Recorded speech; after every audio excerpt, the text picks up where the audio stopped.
Hi, my name is Dan Paulson. Welcome to Just One Truth. In this video, I want to spend some time focusing on the analogs that I, through many hours of observation, I've observed this repetitive use of analogs that give me the ability to kind of categorize them. I think when we look at ancient script from antiquity, the mystery teachings, the teachings from Lao Tzu and Buddha, spiritual teachings, the religious teachings from the Hindus and from, well, all of them, that there is that nested one common thread in all of them, what Joseph Campbell called the hero's journey or the monomyth. It's in a thousand faces. This is how to see what it is. This is how to look at it. And of course, I've had to make a few jumps to get here. And if you're familiar with my work, I think we can proceed pretty quickly. If not, I'll just tell you that I don't invoke supernatural, that this is something that I believe that the masters didn't believe in. When you find what is nested in here, you'll look at this and go, wow, I see what they did. They were not teaching supernatural components. They were nesting their teaching in stories with supernatural faces, with supernatural components. Those carried. Those went. Those were fun. The inner part, it's hard work. It's the hero's journey. It's going inside and cleaning house. Okay, so how then did they teach that? You read these stories on the outset and go, wow, they are not the same at all. They are radically different. And what we're looking at is the outside of the story. What they've done is very cleverly nest things inside of the stories, but they used kind of the same procedure between different cultures and different times. There are variations, definitely, there are. You can kind of see an evolution of things, but by and large, we can read a lot of Greek, Roman mythology, Hebrew works, a lot of works of that time, and we will find this teaching there. Let's take a very quick look at that idea in detail before we move on. It'll make it more clear for me. It always helps me. I'm going to provide two verses right here. They're for different people, different cultures. We'll just pretend like we pulled one from each one of their own myth or their own religion or whatever they have that they hang on to, whatever stories they like to tell. One of them lives in the sea and one of them lives inland. And one verse from the sea people says, an anchored ship cannot sail. And the people inland, they don't know what ships are, so it won't mean anything to them. They have a different saying that says, you cycle around that which you cling to. And they sound radically different. And if you read them, you will say, yeah, those are different teachings altogether. This is simple, I know. Bear with me. The ones we're going to go after get more complicated, so we'll start at the ground floor here.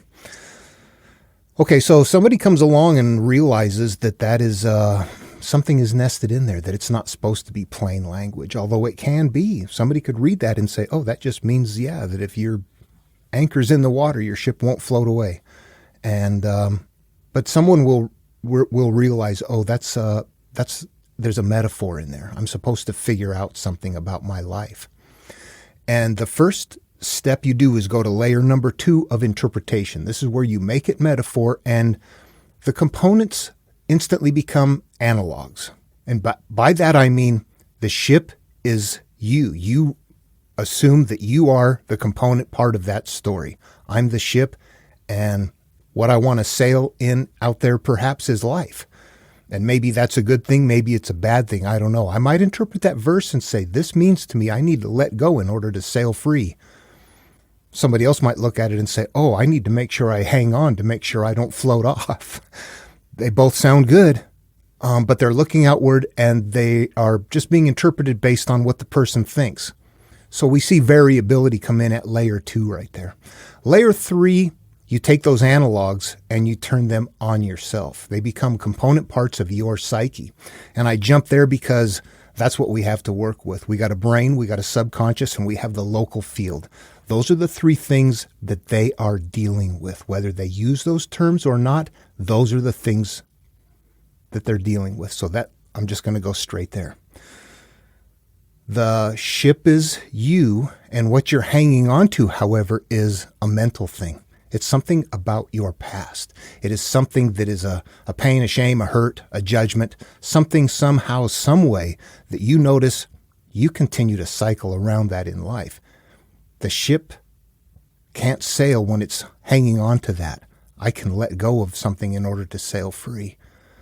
For the people inland, same kind of interpretation can happen, but if you turn it inward and say, oh, I'm the one hanging on to, and I'm just cycling around and around it, instantly, it's the same teaching. As soon as you turn it in upon yourself, that's that point when you make it about your subconscious mind, and suddenly you can very actively interact with that verse and do something to affect a change in your life.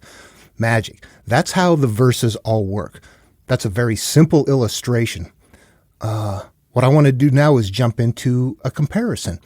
And I'm going to throw in a couple of variations. These are not similar, identical verses like that, but I'm going to show you how they nest the teaching in different ways. Stinky women. You know that story? Okay, I usually don't go to myth, but I'm gonna jump to Jason and the Argonauts just because it's kind of I think a lot of people are familiar with that one. There's a part though that early on in the myth, Jason, who we are, if you're on the hero's journey, each of us become Jason. We are on the myth. One of the first things that we do is come to an island that has been cursed. The women there have been cursed by Aphrodite to be particularly smelly. And the crew stops there, Jason and the crew, and they stop and they intermingle with these ladies. Jason even has offspring. There's a point where that, as they're making movies and whatnot, that always gets left out. People don't talk about the stinky women one. That doesn't sound right, does it? The stinky women are an analog. When you turn inward and you're looking to explain how we come about, how the conscious mind makes a decision. When you're growing up, you have an experience and you decide whether you like it or you don't like it, or you're judging something. As we grow and we become divided, we are making decisions in our conscious mind based on an event and our perceptions of the event, and we are putting that away and storing it. That right there that is stored away is offspring. That is going to emerge as something that is generally a subordinate or a peer. It might be stinky women. It might be a disobedient wife or child or something, siblings, one good, one bad. We see the divisions begin coming up as we find people that are in the story. Those are component parts of who and what we are. Hercules is even our alter ego. When we grab that entire story and bring it and put it inside of ourselves, we become all of the parts of the story. Whoever was writing that put a lot into it. Now, not all of the story is important. A lot of it is carrier story. They sail from place to place. One of the things after they finally leave the island of the stinky women, this is, to me, the idea that you're supposed to leave. You've got to make the decision to leave your past. These stinky women represent the parts of you that you've decided on your hero's journey. I got to leave my anger, my pain, my shame, my drinking, my drugs, whatever, all the things that haunt you. You've got to leave that stuff behind. That's your stinky women or your bad offspring. So what I gather from that part of Jason and the Argonauts, at least, is that this represents the beginning of our journey. We're sailing off to go get what it is we're looking for, the golden fleece. It might be called the kingdom of heaven within or something different in different teachings, but there's always some goal that you're looking for. And of course, then in this story, that represents, I am leaving my past behind. We've left that island in the past with all of these things that represent a part of us that are not good parts of us. We need to leave those behind. And then the first thing they do, they sail through the clashing rocks. They sail through a narrow passageway. So that represents, I'm going to tell you already, that represents the point where you say, I've changed my mind, now I'm going to turn inward. I'm going to take my conscious mind and start looking at the things that I have put away. That's what just happened in that story right there from a nested level. When you make it about yourself, you're passing through that narrow passageway. Let's jump over to the Hebrews. We'll move it along at some point in time. We are the story. We are the ones escaping Pharaoh. We're escaping our past. We're trying to leave. And at first, you take off and go. Pharaoh changes his mind in the story. This represents your struggles to leave your past behind. And eventually, what do you have to do? You have to part the Red Sea and go through. You're going through a narrow passageway. You are entering into the place where you need to go. So we see the same components, once you turn that inward, emerging in these stories as a personal teaching once you use that process on them. Okay, following the same theme, each of us is Adam and Eve. That is our conscious, Adam, and our subconscious, Eve. We have offspring. We have good ones and we have bad ones, Cain and Abel. And first, the bad wins. That's what gets us often, makes us prisoners of Pharaoh to begin with. We're starting to become prisoners of our past. But we see the offspring correlation continue. In the Bhagavad Gita, if you're familiar with it, and I'll just briefly tell you that the very first chapter has our hero, Arjun. That would be you or me. If we're on this path, that is who we become. And we're getting ready to go onto the battlefield to reclaim what is ours. The story starts out as you first started off with your land going to your relatives. Relatives in this case are all of the offspring. The land is your mind. It's your space. It is what you have to work with, where you grow your life from. This is your place right here. But first, your family had it, and they're not going to give it back. The reason you're going to battle is because you need to get that back. You can see that, and of course, he's wrestling, and it's a fun story. I won't go into too much detail. But again, you see that there are the elements there of family members that you have to go get, or people, or somehow something, some sort of offspring that are a product of who and what you are, that have possession of something that belongs to you. In Jesus' vernacular, we have tenants as well as other things. What else is up here? This is a garden, and the garden grows fruits and it grows weeds. The fruits that grow from the garden, that's the stuff that we do when we act out, when we manifest, when we either do something good or do something bad. Generally, a fruit is something good and a weed is something bad. But sometimes it just is fruits. Whatever you express when you do something, you are showing the way that you've been wired, the way that you have become through your experiences and through your perceptions in life.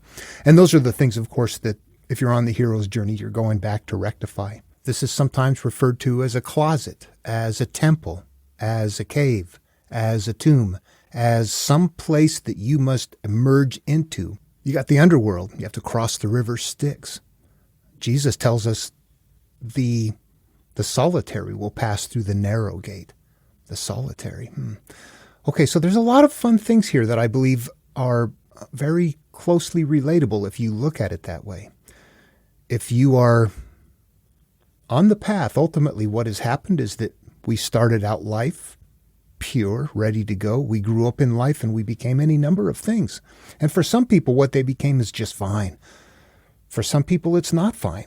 And for some of those people, they look for a way out, and that's what this provides. What it provides, though, is the understanding in the end that if you really just want to cut to the chase, it's going in to all of the things that you know you harbor inside of you that are hurtful, that cause you to continue to act out, or that cause your life to be hurt, someone else's. Somehow, some way, you're looking to make changes. You have to change perceptions. That's what we're looking for. We're looking to slay our dragons. We're looking to defeat our enemies. We're looking to get rid of the things inside of us. And generally along the way, it's a path. People have to go from place to place to place. It's never a one stop in and out. It takes a lot of work. And that is what emerges continuously through here. If you go in Jesus's work and say, well, I'm going to go into the bridal chamber where the bride and the bridegroom can't meet up until the children of the bridal chamber are gone. That's pretty strange. conscious, subconscious. They can't combine and become one again until the issues that you hold inside of you that you want to keep tucked away, you got to get rid of those first. Those are the children that need to be gone in order for the union to take place again. This is the wine bottle. When you can't put new wine into an old wine bottle, you can't put a new self into an old self. You must first cleanse the old self. You must first go in and rectify the things that are there. These repetitively, when you turn them in, always point that way. Outward, when you're looking at myths and religions and teachings that are obscure, there are a million ways to go. Once you turn it inward, there's only one place to go. Up here in your own mind. And when you're reading the stories, if you realize that every component that you're reading is about something up here, and of course there are some superfluous things, and there are things that probably really don't belong there perhaps. Some of the stories are big, huge stories with very small teaching verses in them, so you have to know how to distill what is a teaching in there from what is not a teaching. That'll be another video. That took a while to figure that one out, enough to where I could, I think, describe it. But in this case, it's realizing that all of those components are analogs that are all describing us inside, not the outer life. They can describe the outer life. You can look outward. You can use them and look outward, and you will find lots of interpretations. I've seen some videos of people reviewing like some of the myths, some of the things from, well, the more obscure things from antiquity that all fit into this same teaching category, but not everybody sees it. But I've seen some people realizing, oh, there's something similar in what Thoth said and what somebody else said, which provides further verification of some sort of pre-civilization, something. Okay, so they're not religious, but they're still on that layer too. They're still looking for some way to make these become historical, real, instead of realizing that they are different faces, different boxes, different shells carrying those stories. Okay, I want to show something else. I want to show how 3 different teachers from antiquity taught very obscurely, in some cases, how we become dual, how we become those two people that we need to become one again.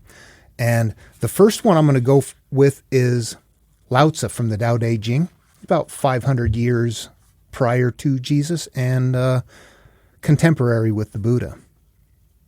One of the first verses he says that naming is the origin of all particular things, and that free from desire you realize the mystery. Caught in desire, you see only the manifestation, yet mystery and manifestations arise from the same source. Is that duality? Yeah, everything that we name is the origin of those things. Remember, we turn it inward. This is not about the world out there, it's about the world up here. The origin of the things in us happened when we decided what they were, when we named them. That's ugly. That's shameful. Oh, those people are this. I don't like this. I'm worthless over here. All those things that we do, when we name them, that's their origin. That's what creates us. Okay, the Buddha, right off in the beginning, sorry, I wasn't ready. The first thing that he has is dual verses. The dual verses, there's a dichotomy. What is he doing in the twin verses here? He abused me, he beat me, he defeated me, he robbed me. And those who harbor such thoughts, hatred will never cease. He abused me, he beat me, he defeated me, he robbed me. And those who do not harbor such thoughts, hatred will cease. There's a number of these through here, but it goes very clearly and lets you know that you become a product of your thinking, and you can think this way or you can think that way. How do you take it? Jesus, judge not, and the measure that you do judge others will be the measure that you're judged by. I paraphrased him. Despite the fact that all these sound different, you give them the same treatment. You turn it in, it's about yourself. You do not judge the things that happen. You will be judged in accordance with the things that you've judged. This isn't about looking at somebody else and judging something about them. This is about judging the experiences and the beliefs and the convictions that you hold inside of you. Those things are the things that continue to come around and around again. That's it. So all three of them are teaching duality right there, but the process to get at it is to turn it inward, make it about yourself, and bring all of the things from the outer world that represent your inner world. And these things will all begin to unfold in that same manner. So I don't know if I explained that well enough here, but that is it. All of the things that are in those stories are either a part of us or they're just there to help the story go. There are exceptions thrown in where it might be how to eat or, what to consume or how to act in a certain place or time. But the spiritual teaching verses, they're very visible. They will go inward. Once you recognize this and see that it is really just kind of an extreme pattern over and over again with some variations along the way. And we've had to modernize it. Things to consider are all of the time we spend on media would be all the time they spent on stories. Anyway, okay, I hope that was helpful. It was kind of impromptu. I wanted to put that out there, but I'm not sure how to do it. My daughter asked me a question the other day, and that's what motivated me to do this. She asked me about that duality in all of the teachings. And I thought, yeah, this would be a good one to do. So anyway, I hope it was helpful. Please feel free to post questions and comments below. And I'll probably come up with something similar for the next video. There's a point where, like I said, I think this is very a really important part of reading them. This was a very difficult kind of a step. It took a long time for me to transition and understand to the extent that they were doing this, number one. And number two was really kind of trying to distill how to take the superfluous details out of a story and just keep it down to what is there, because they're packed in a myriad of different ways. The thing that makes it easy at this point, though, is that I know what the teaching is. We all know what the teaching is. So it can be kind of easy to spot superfluous things. If you stop along the road and heal somebody and then give them some lesson, and then you walk down to Damascus and heal somebody else, the walk along the way probably wasn't important. Those points are poor examples, I know, but anyway, it'll be along those lines. Till the next video, love one another, and I'll see you then.